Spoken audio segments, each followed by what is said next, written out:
उत्तराखंड कांग्रेस के वरिष्ठ नेता और पूर्व नेता प्रतिपक्ष प्रीतम सिंह ने केंद्र और प्रदेश सरकार पर गंभीर आरोप लगाए हैं। उन्होंने केंद्र सरकार के बजट को घोर निराशाजनक बताया।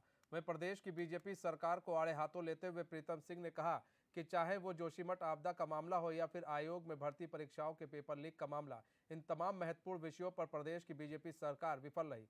इन्हीं तमाम विषयों को लेकर HNN 24/7 ने पूर्व नेता प्रतिपक्ष प्रीतम सिंह से की खास बातचीत। पूर्व नेता प्रतिपक्ष प्रीतम सिंह जी इस समय हमारे साथ मौजूद है।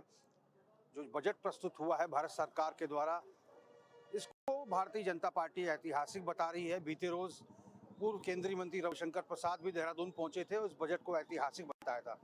हम प्रीतम सिंह जी जानने का प्रयास करेंगे कि कांग्रेस इस बजट को किस रूप में देखती है। सर, बजट को लेकर व्यापक प्रचार प्रसार हो रहा है। उत्तराखंड के परिप्रेक्ष्य में अगर बात करें, आप सीनियर मोस्ट लीडर हैं कांग्रेस के, किस रूप में देखते हैं बजट को?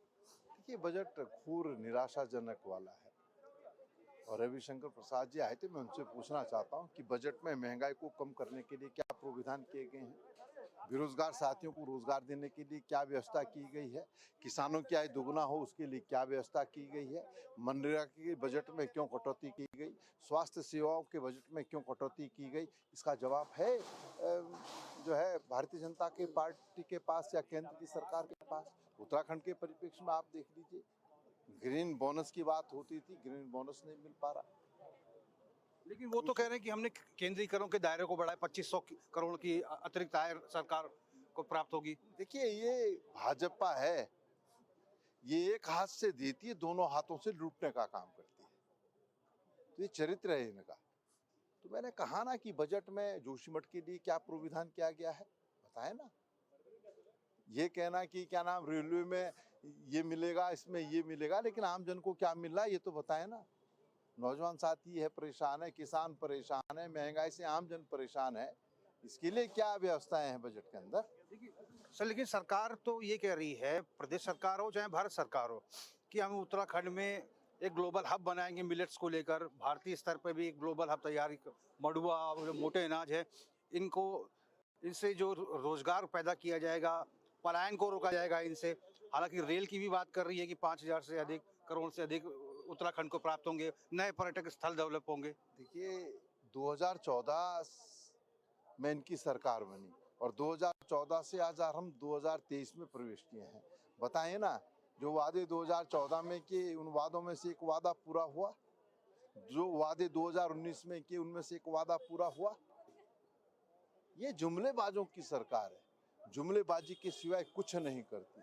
और अंतोगत्वा जब देश के अंदर चुनाव होता है तो फिर सांप्रदायिकता का खेल खेलने का काम।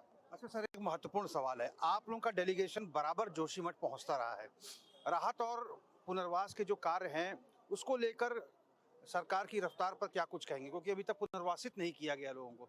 देखिए, जब जोशीमठ में आपदा आई तो आपदा के समय जिस तरीके से सरकार को संवेदनशील होना चाहिए था, उस संवेदनशीलता दिखाई नहीं दी। आपके सामने है कि बहुत विलंब से सरकार वहां जागी। जागने के बाद कई एजेंसीज जो है वहां पर कार्य कर रही है, कोई रिजल्ट नहीं आ पाया है।